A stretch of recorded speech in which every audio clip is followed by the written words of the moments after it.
Muhammad ini sama seperti dua sisi.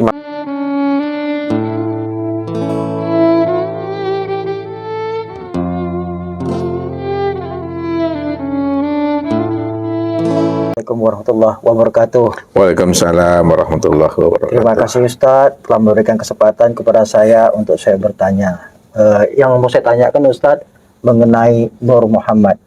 Itu bagaimana cerita ataupun asal Nur Muhammad itu? Apakah ada di Al-Quran? Jika ada dalam Al-Quran, itu di surah apa Ustadz? Mohon penjelasannya Ustadz. Ya baik Pak Jul, ya artinya apa menjadi buah pertanyaan Pak Jul tadi itu sebenarnya Allah menjelaskan di dalam Al-Quran, maka Muhammadun aba ahadim min rijalikum walakin Rasulullah, bahwa Muhammad itu bukanlah seorang ayah laki-laki di antara kamu, akan tetapi Muhammad itu adalah seorang utusan Allah. Maka ketika kita berbicara tentang Muhammad, ada dua hal yang mesti kita pahami. Ada Muhammad secara majazi dan ada pula Muhammad secara hakiki. Ya. Kalau Muhammad itu secara makna majazi, itulah yang bertubuhkan jasad namanya. Akan tetapi kalau Muhammad secara makna hakiki, itu adalah bertubuhkan nur. Jadi cerita Nur Muhammad ini sama seperti dua sisi mata pedang sebenarnya. Ke atas dia dikatakan Kodim, ke bawah dia disebut namanya Baharu. Makanya di dalam Al-Quran itu dikatakan oleh Allah tadi itu, maka Muhammadun aba akhadim min rijalikum walakin Rasulullah, bahwa Muhammad itu bukanlah sekali-kali ayah seseorang laki-laki di antara kamu, tetapi dia itu adalah Rasul Allah. Makanya di dalam hal ini, kalau boleh Ustadz memberikan suatu istilah supaya kita bisa untuk membedakan, ada Muhammad Rasulullah dan ada pula Muhammad Rasul Allah. Ini hanya suatu istilah saja. Kalau Muhammad Rasulullah yang Ustadz maksudkan itu adalah Nabi Muhammad Shallallahu Alaihi Wasallam. Beliau lahir ya dari seorang ibu yang bernama Siti Aminah, bapak beliau bernama Abdullah. Lalu ayah bundanya memberi namanya dengan Muhammad. Ya. Kemudian beliau pun mendapat petunjuk, lalu diangkat menjadi seorang Rasulullah utusan Allah. Maka ini namanya Muhammad secara majazi namanya. Ya. Dan makna Muhammad secara makna hakiki itu yang dikatakan Rasul Allah. Nah, mana yang dikatakan Rasul Allah itu pada setiap diri kita itu ada. Makanya Allah mengatakan laqad ja'akum rasulun min anfusikum. Sungguh telah datang ya kepada kamu seorang Rasul Allah dari dalam dirimu sendiri. Jadi Rasul Allah ya yang ada di dalam diri kita sendiri, itulah yang dikatakan namanya dengan ruh. Nah, ruh itu yang disebut namanya Rasul Allah, utusan Allah. Makanya di dalam surat yang lain juga diperjelas oleh Allah, wa'lamu ana fikum Rasulullah. Ya, ketahuilah olehmu bahwa di dalam dirimu itu ada Rasul Allah.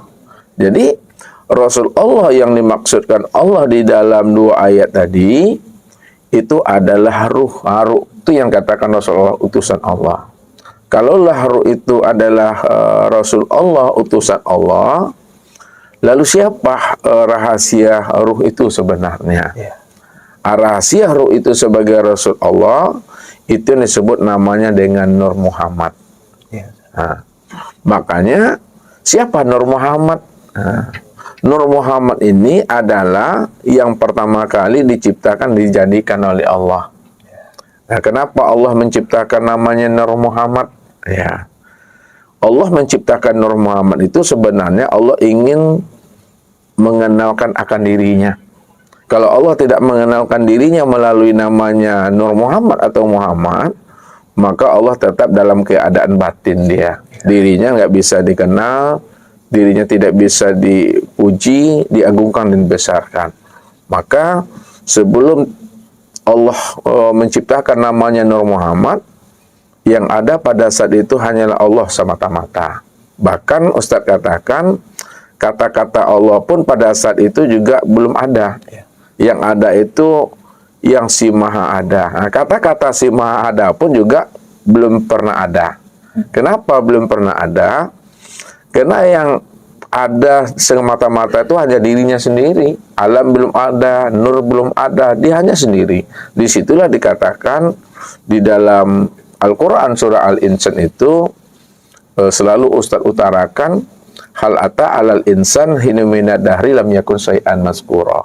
Telah datang kepada manusia satu waktu dari masa yang tidak pernah bisa disebut.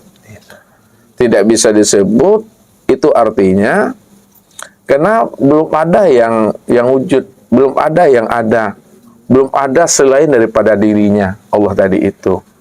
Ya, baru dikatakan bisa disebut, ya, itu setelah ada namanya nur, telah ada namanya ruang, telah ada namanya masa, waktu, baru bisa disebut di situ. Jadi kalau nggak bisa disebut, siapa yang ada pada saat itu? Yang ada pada saat itu hanya zat semata-mata. Ini yang disebut namanya dalam kajian tauhid, namanya zatul mutlak, atau disebut namanya zatul bihal, atau zatul bahdi, atau wujud muhid, atau sebutannya hu. Itu semuanya adalah istilah untuk menunjukkan keadaan dirinya cuma yang ada pada saat itu, yang dikatakan qiyamu binafsihi. Makanya sebelum Allah mentajalikan, ya, sesuatu daripada dirinya, Allah itu memiliki namanya alam nazar. Alam nazar itu yang dikatakan namanya alam imajinasi Tuhan, alam pikir Allah.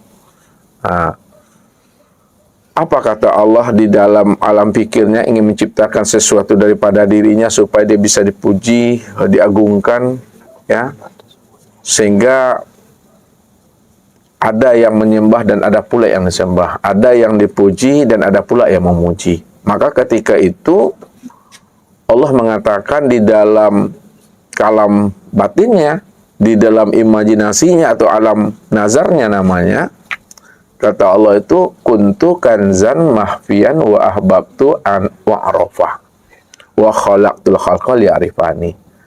Aku ini adalah perbendaharaan yang tersembunyi, ya. Wa ahbabtu an wa'rafah. Nah, lalu aku ingin dikenal, ya. Karena aku ingin dikenal siapa diriku yang sebenarnya.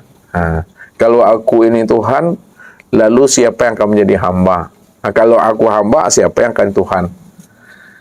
Jadi ketika itu Allah bernazar di dalam nazarnya sendiri, alam pikirnya sendiri. Makanya nazarnya Allah itu, alam imajinasinya Allah itu, ya, itu ada 3 dia. Yang pertama disebut namanya alam azali. Nah, alam azali itu ini diturunkan Allah atau terbit daripada alam raf-raf namanya. Ketika Allah berada di azalinya atau di raf-rafnya, disitulah dikatakan dia mengingat akan dirinya sendiri. Nah, bahasa dia ingat dengan dirinya sendiri, ini yang dikatakan puji kodim bagi kodim. Ya, puji Allah bagi Allah. Kenapa dikatakan puji kodim bagi kodim atau puji Allah bagi Allah? Karena tidak ada diri yang lain selain daripada dirinya semata-mata. Ini yang disebut namanya alam azali. Dia dalam kesendirian. Dia yang dikatakan namanya Ahmad, dia pula yang disebut namanya dengan Muhammad. Tak ada dirinya situ, ya. Yang lainnya, melainkan hanya dirinya semata-mata. Ini disebut namanya alam azali. Nah, dari alam azali ini turun kepada alam suluhul qadim namanya. Suluhul qadim itu ini yang disebut namanya menimbang. Nah, menimbang itu kalaulah aku ciptakan sesuatu daripada diriku, ya, nanti dia pula yang mengatakan dirinya Tuhan. Ya, mengaku pula dirinya nanti Allah. Tapi kalau tidak aku ciptakan sesuatu daripada diriku, tidak ada pula yang memuji akan diriku. Jadi semua apa yang menjadi imajinasinya Allah, alam nazarnya Allah itu semuanya sudah berada di dalam ilmunya Allah sebenarnya. Ya. Ini yang disebut namanya menimbang namanya. Nah, dari sinilah turunnya dari alam al-malail a'la namanya. Nah, kemudian yang ketiga, alam nazarullah itu ini disebut namanya alam tanzizi qadim. Nah, tanzizi qadim ini yang diturunkan Allah namanya di alam Baitul Ma'mur. Nah, ini namanya memutuskan, ya. Mengingat, menimbang, dan memutuskan. Nah, memutuskan itu apakah dia nanti mengaku Tuhan atau tidak? Apakah dia durhaka nanti atau tidak? Semuanya ini adalah ceritaku. Semuanya ada di dalam imajinasi aku, kata Allah. Aku yang Tuhan. Sebenarnya Allah berimajinasi seperti itu, ya.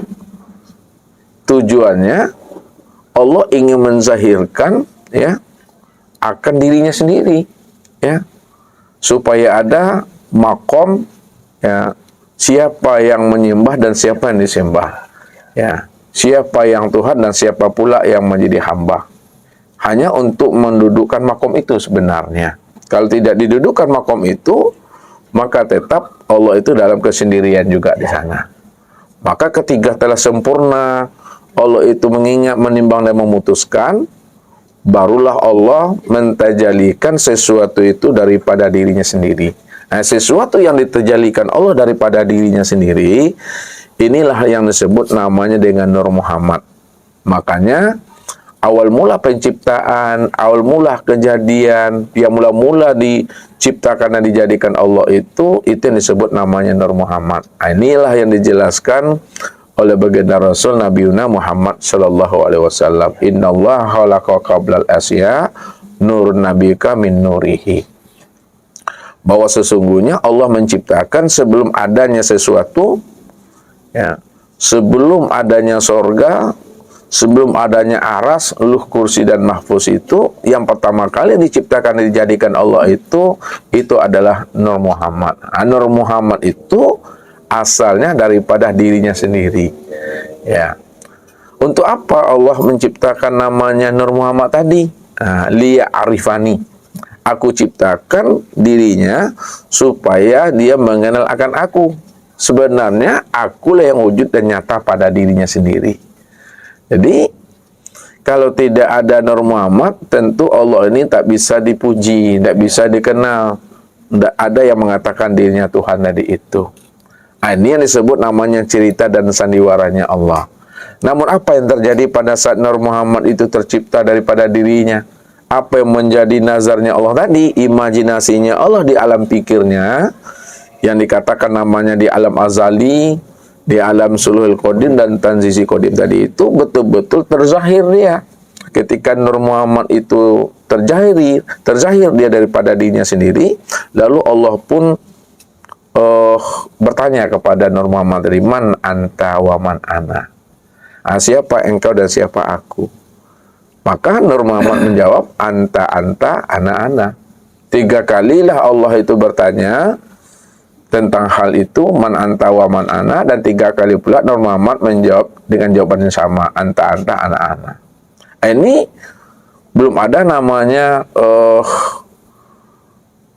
Tuhan yang bernama dengan Allahnya di situ. Saat belum masih kosong juga, Ustaz, ya. Masih di alam pikir dia berarti, Ustaz, ya. Dia udah jahir. Udah jahir tapi belum ada nama lagi, Ustaz. Belum ada namanya. Nah, jadi untuk memberikan suatu nama, barulah ada pertanyaan di situ. Apa kata Allah tadi yang qadim itu? Kalau engkau memang adalah Tuhan, aku adalah hambamu, ya kan? Engkau yang qadim, aku nih yang baharu. Ya, karena semuanya sama-sama cahaya, sama-sama nur, itulah bahasanya. Ya.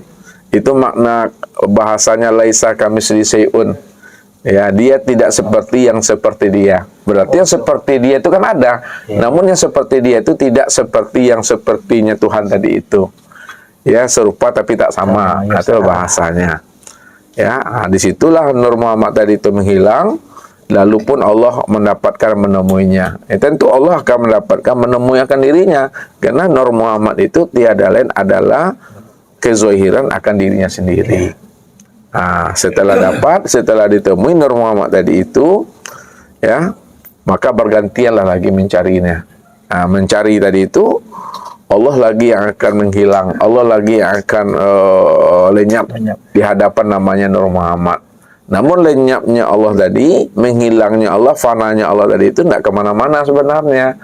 Dia lenyap ke dalam diri Nur Muhammad itu sebenarnya itu.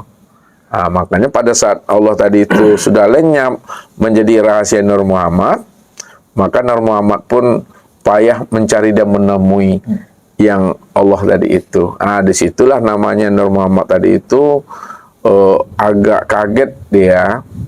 Dalam bahasa ustadznya kaget ya. Ya. Kenapa pada saat itu di dalam batinnya Nur Muhammad tadi itu berbunyilah suatu kalam Allah.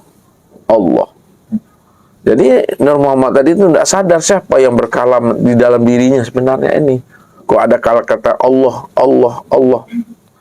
Nah, sudah 3 kali Nur Muhammad ini mendengarkan kalam itu, dia juga tidak paham. Sebenarnya Allah memperkenalkan akan dirinya kepada Nur Muhammad. Innani anallah, aku ini Allah. Aku ini Allah, aku ini Rabb, aku ini Tuhanmu.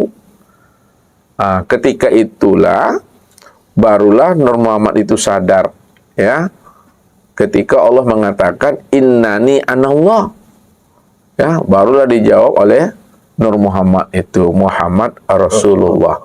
Maka ketika itu Allah telah memperkenalkan dirinya kepada Nur Muhammad bahwa sesungguhnya namaku ini adalah Allah, aku ini Tuhan. Nah, disitulah Allah itu bernama dia dengan namanya Allah. Jadi nama Allah itu bukan nama yang diberi oleh makhluk, oleh Nur Muhammad, tapi Allah lah yang memperkenalkan dirinya bahwa namaku ini adalah Allah. Nah, ini yang dikatakan Allah melihat dirinya di luar dirinya. Allah memperkenalkan dirinya di luar dirinya. Yang di luar dirinya tadi itu yang disebut namanya dengan Nur Muhammad itu. Sedikit saya tanyakan, apakah saat itu ketika dia memperkenalkan dirinya, apakah Allah itu masih di alam qadim atau sudah menzer di alam baharu gitu, Ustaz? Ketika dia memperkenalkan pada diri pada Nur Muhammad, Ustaz. Ya. Ya, dia telah zahir namun dalam keadaan batin. Yang namanya alam semesta, ya, itu belum ada. Belum zahir lagi. Ya, yang zahir itu hanya nur baru di itu. Nah, namun setelah Tuhan itu bernama dengan nama Allah tadi, ya, barulah terciptalah namanya sekalian alam ini. Terciptalah namanya sekalian ruh itu. Jadi alam ini tercipta setelah Allah memperkenalkan dirinya kepada Nur Muhammad itu sebenarnya. Artinya saat itu Allah itu sendiri mengucap kun fayakun, seperti itu, Ustaz. Allah itu kalau menzairkan sesuatu tidak pernah mengatakan kun fayakun, karena kalam Allah itu tidak berhuruf dan tidak bersuara. Namun di dalam Al-Quran memang dikatakan apabila Allah itu berkehendak menjadikan sesuatu, innama amruhu iza arrasai'an ayyakula lahu kun fayakun. Sebenarnya kalam Allah itu dalam menjadikan sesuatu itu bukan seperti itu, kun, jadi tidak. Itu hanyalah sesuatu untuk memberikan pemahaman kepada kita bahwa Allah itu kalau dia berkehendak cukup mengatakan jadi, maka terjadilah dia. Namun kehendak Allah itu tidak bersuara dan tidak berhuruf. Itu yang disebut namanya apa yang menjadi keinginan dan kehendak Allah tadi itu udah makna kun sebenarnya. Itu makna kun itu sebenarnya. Jadi tidak kata-kata kun itu maksudnya yang menjadi pemahamannya. Ketika Pak Jul mau minum kopi lah maksudnya nih. Kehendak. Nah, kehendak mau minum kopi itu dah kun maknanya tuh. Artinya niat sama kehendak gimana tuh, Ustaz? Ya. Sama. Kalau niat itu udah dijazamkan. Jazam. Nah, kalau kehendak itu di dalamnya dia, di dalam niat dia. Oh, di dalam niat baru muncul niat, Ustaz. Iya. Di dalam niat baru niat lagi, Ustaz. Iya. Itu maksudnya tuh. Iya, Ustaz. Jadi kehendak itulah yang dikatakan maknanya kun itu. Kapan Allah itu menciptakan nur itu dan apa yang tercipta pertamanya dari nur itu? apakah bumi dulu ataukah Nur Muhammad itu menjadi bumi dan menjadi segalian alam ini. Kan penjelasan saya. Ya. Sebenarnya ketika Nur Muhammad itu tercipta, segala yang ada dan segala yang akan ada, apapun lah namanya yang kita kenal hari ini maupun yang tidak kita kenal, semuanya sudah berada di dalam Nur Muhammad itu. Ibarat kalau Ustadz bilang kan ini namanya tinta lah, tinta. Di dalam tinta ini sudah ada semuanya huruf A sampai Z. Mau buat rumah, mau buat mobil, sudah ada di dalam tinta ini. Tinggal lagi penzahirannya, apa yang lebih dahulu. Nah, ini yang tidak dijelaskan. Kalau dalam riwayat-riwayat yang lain, yang pertama kali setelah nur itu disebut namanya dengan kolam. Sebetulnya kolam itu asalnya daripada nur. Nur itulah yang pertama kali diciptakan oleh Allah. Jadi tidak dijelaskan secara rinci apa yang lebih dahulu. Kalau dikatakan lebih dahulu itu adalah nur daripada Tuhan itu sendiri. Baru namanya kalam, baru namanya kursi, baru namanya aras, baru ada namanya hluk. Dan baru ada semuanya ini. Namun itu semua diciptakan Allah, dizahirkan Allah, baru dia wujud sesuai dengan apa yang menjadi perencanaan Allah sebenarnya.